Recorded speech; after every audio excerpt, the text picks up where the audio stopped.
लेकिन सांसद जी कहते देह जाने से देही जनाई जाने तो तुम्हें तुम्हें हो जाई। तो ये सांसद जी एक नाम की पूजा, एक नाम की भक्ति हो रही है, नामी की पहचान नहीं होता संगत जी। और सांसद जी इस नामी का पता बताने के लिए जगह जगह के शासन में देही पूजा बताई गई है। एक मजबूर एक सबूर। आज संसार में न तो मजबूर का न निराकार का ही पता है न साकार का। आज संसार में जो पूजा भक्ति है रही आकार पूजा, आकार पूजा का मतलब बेकार पूजा। शास्त्र है कि आज बाजार में जाए 5 रुपये की मूर्ति खरीद ले आए और दीवार पे टांग दे और धूप बत्ती जला दे तो पूजा हो गई। और शास्त्र है कि और नर ये बताया जाता है नर पूजा नारायण पूजा, मानव सेवा ईश्वर सेवा। तो आज शास्त्र है कि विचार करने की बात है, कितना मानव सेवा ईश्वर सेवा हम कर रहे हैं, कितना नर पूजा नारायण पूजा कर रहे हैं। और शास्त्र है कि आज इस परमात्मा को खोज में शासन हो रहा है। कोई इस परमात्मा को पहाड़ों पे खोज रहा है, कोई जंगलों में खोज रहा है, कोई तीर्थ स्थानों पे खोज रहा है। और ये महात्मा चाहिए मेरे साथ की बार बार आवाज देते हैं कि हे दुनिया वाले इस दर पे आ जाओ, एक मर्तबा अपने पे झुका दो, ये परमात्मा का दर्शन करा देंगे। तो महात्मा कहते हैं दुनिया है जिसके ढूंढती हर शहर और गाँव में, कोई ढूंढे पर्वतों और जंगलों की छाओं में। हमसे पूछो हम बताएंगे खुदा का फासला उतना है साथी जितना तेरे पैर होने से पाओगे। और संगत जी एक पल भर में क्षण भर में जैसे भगवान राम का संगत जी प्रेरणा की भूल में करने में देर हो सकती है, लेकिन इतना ज्ञान प्राप्त करने में कोई देर नहीं लगती।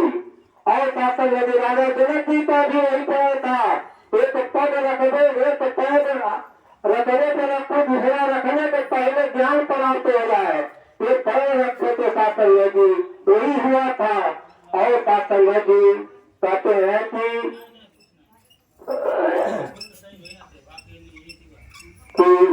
छोटी सी दास रखेगा उसके बाद अपने बातें समझाएंगे। ऐसा संगत जी इसी तरह से एक संत थे, अपने शिष्यों के साथ एक महात्मा के घर, एक महापुरुष के घर जा रहे थे।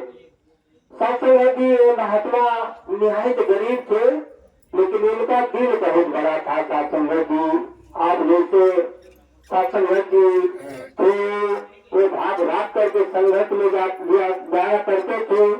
तो सत्संग जी जब वह संत के वहां पहुंचे तो संत जब देखा अपने गुरु जी को विभोर हो गया खुशी से, उनके चरणों से निकट गया और सत्संग जी उनको आशा लगाया कि हृदय आप जो है आप बैठिए आराम कीजिए, मैं आ रहा हूँ। सत्संग जी महात्मा गया बाजार, खाने पीने का सामान लिया और लेके आ रहा तो रास्ते में एक तरबूज वाला ठेला लगा करके बेच रहा था। तो वो महात्मा एक तरबूज भी लेते आए और सत्संग जी जब लंगर प्रसाद जो तैयार हुआ तो लंगर प्रसाद कराने के बाद एक तरबूज काट करके कतरा कतरा और सत्संग जी एक प्लेट में लगा करके नया रख दिए। तो आए सत्संग जी महात्मा जो है एक कतरा उठाए तरबूज तो खाने लगे। खाते खाते सत्संग जी सारे तरबूज को खा गए। तो और जो एक से 20 थे अगल बगल थे, महात्मा अकेले पर खा गए, इसको कतरा नहीं छोड़े, सब लोग आश्चर्य मानने लगे। तो आज सत्संग जी सारे तरबूज जब खा गए तो कुछ देर के बाद ये हुआ कि अब भाई छुट्टी करो और चलना है। तो जा रहे थे साथ में निकल पड़े तो महात्मा घर के अंदर गया, मेरे तरबूज जहाँ काटा था एक छोटी सी कतरा वहाँ गिरा था। तो उससे ये आश्चर्य हुआ कि महात्मा को ऐसे किए काहे तो सारे तरबूज में अकेले खा गए, कैसे खा गए। तो एक कतरा में गिरा था, उठा कर अपने मुंह में डाला तो शासन में जितना वो कड़वा था एक बात संगति तब उसको समझ में आया और भाग के गया जहाँ तक महात्मा गए थे, गया उनके चरणों से लिपट गया, हुजूर क्षमा करना, मुझे माफ कर देना, मुझे मालूम नहीं था। तो महात्मा उठाए इसको गले से लगा लिए, बोले क्या बात है भला, इतना कड़वा तरबूज खाए आप जो है क्यों जो है कैसे खा गए। तो सासंग जी कहने का भाव, महात्मा के भाव इस तरह से हुआ करते हैं। वो सोचे अगर जो दूसरे को खाते इसको तो बेइज्जती होता है, इसलिए सारे परिवाहन को अपने तो संतो महापुरुषों के कर्म हुआ करते हैं। सासंग जी एक दूसरे की पीड़ा तो सुनकर सासंग जी तो हरने की काम करते हैं। तो धीरे धीरे से काम चलता आया है। तो जैसे निर्गुण और सगुण सासंग जी कोई अंतर नहीं है, निर्गुण ब्रह्म सगुण की सुलभ कहा जाता है। कि जैसे एक सुई होती है, धागा होता है, सासंग जी मशीन में सुई लगी हुई है, कपड़ा अगर जो लगा दिया जाए तो खर खर खर खर कर वो चलना शुरू कर देगी, लेकिन सिलाई नहीं करेगी। तो इसमें धागा नहीं है। तो सासंग जी निर्गुण सगुण का तालमेल है। जब तक हम बिना साकार के निराकार का अभ्यास नहीं कर पाते हैं, बिना निराकार का साकार का भी तो दोनों का तालमेल है निर्गुण सगुण।